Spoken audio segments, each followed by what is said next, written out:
Bonjour et bienvenue à Vivez l'expérience américaine. J'avais pris une petite pause, non pas parce que je prenais des vacances, mais parce que j'essayais de terminer mon projet. Ça fait tellement longtemps que je veux sortir ce projet-là. Puis là, j'ai vraiment mis mon focus là-dessus et c'est enfin terminé. Donc, je vous le présente. C'est mon nouveau bouquin. C'est la version originale, elle est en anglais, My Dear Employees. La version française s'en vient cette semaine. La traduction très simple, mes chers employés. Donc, vous allez pouvoir trouver ça sur Amazon. Qu'est-ce que c'est? C'est mon histoire. Un peu avant la pandémie, pendant la pandémie et suivant la pandémie, parce que la pandémie, elle a duré beaucoup plus longtemps que juste 2020. Et c'est mes mon chaos de tous les jours que j'ai vécu pendant ce temps-là. Parce que si vous ne le savez pas, bon, ça fait quoi, 15 ans maintenant?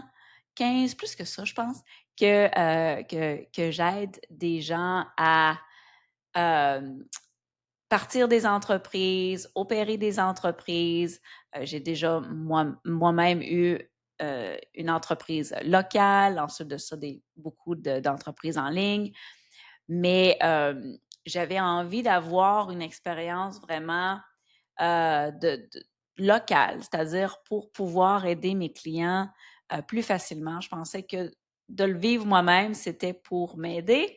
En fait, ça m'a aidé énormément, mais je ne le savais pas à ce moment-là. Donc, pourquoi j'ai créé une entreprise d'entretien ménager, résidentiel et commercial? Pourquoi ça? Il y a plusieurs raisons.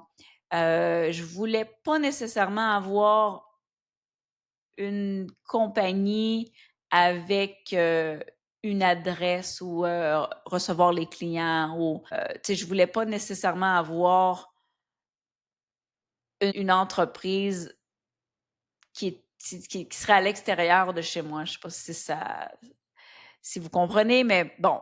Et sur mon terrain, j'ai un building, en fait, avec même son entrée séparée, tout ça.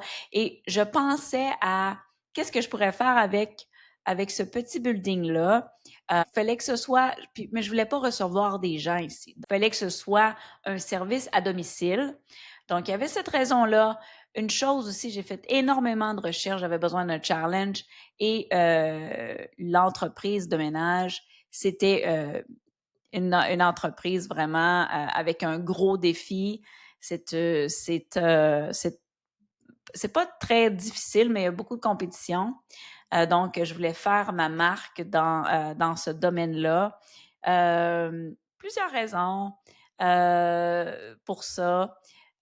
Une des raisons aussi, c'est que à l'époque, ma grand-mère était décédée. Ma grand-mère, c'était une femme de ménage et elle m'a laissé un petit montant que je voulais utiliser pour investir.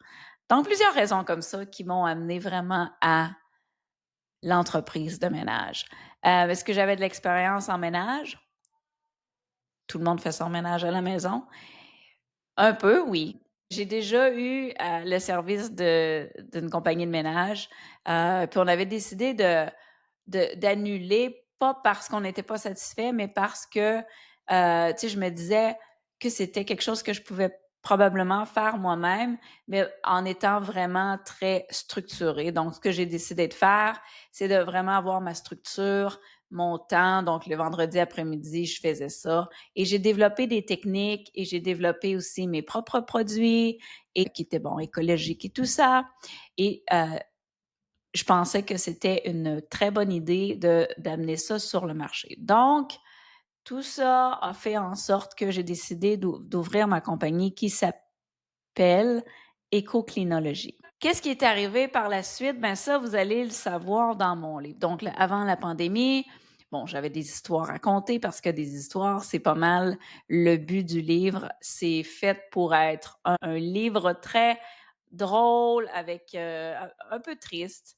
Drôle, mais un peu triste de temps en temps parce qu'il s'en est passé des choses et de voir aussi l'évolution de voir aussi à quel point c'est pas toujours facile d'avoir une entreprise, d'être la personne qui doit prendre les décisions, surtout pendant une pandémie, surtout pendant de l'incertitude parce qu'on ne savait pas ce qui était pour se passer. J'ai perdu mes employés, j'ai dû pour sauver l'entreprise et aussi le job de certaines de mes employés, j'ai dû travailler à temps plein, à faire du ménage. Parce que dans ce temps-là, si vous vous souvenez, il n'y avait pas beaucoup d'immigration, hein? C'était pas mal mort de ce côté-là et donc j'avais amplement de temps pour remettre cette entreprise-là, que ce soit plus en état de survie. Et ça a fonctionné. Je vous invite à lire. Oui, parce que je trouve que je pense que c'est un livre qui se lit très, très bien, très humoristique, mais aussi le dernier chapitre, j'explique ce qui s'est passé par la suite, c'est-à-dire que avec cette expérience-là, ce que j'ai fait, c'est que j'ai monté un programme pour aider d'autres personnes, euh, avec ou sans eux deux, donc les gens qui veulent avoir leur propre compagnie de ménage aux États-Unis. Et donc, j'ai aidé à créer plusieurs entreprises. Et c'est certain que c'est un domaine qui est très compétitif, mais encore là, je ne veux pas dire le mot passionnant parce que les gens vont trouver ça bizarre, mais ça l'apporte énormément. Ça l'apporte beaucoup au niveau de la personne de gérer beaucoup d'employés, de gérer beaucoup le service à la clientèle. C'est quand même un service à la clientèle qui est pas très facile à gérer parce que, bon, je ne sais pas si vous savez, mais il y a des gens qui sont très difficiles. Il y en a d'autres qui ne le sont pas du tout. Puis vous allez voir toutes ces espèces d'histoires incroyables dans ce livre-là.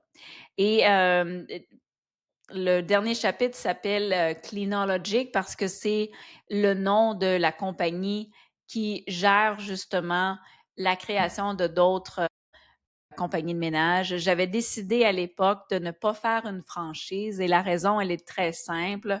Je trouve qu'une franchise,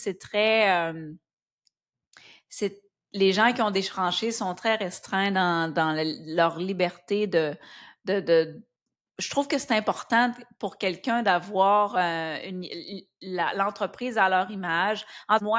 Pour moi, c'est super important. Donc, je me serais pas vue d'avoir une franchise puis de demander aux gens d'utiliser mon nom, d'utiliser mes produits, d'utiliser les protocoles et tout ça. Tout ça est inclus dans mon forfait, mais euh, il n'y a absolument pas de coût par mois. Donc, les gens, s'ils veulent, après que tout soit monté, s'ils veulent décider de complètement changer au complet, c'est vraiment leur choix.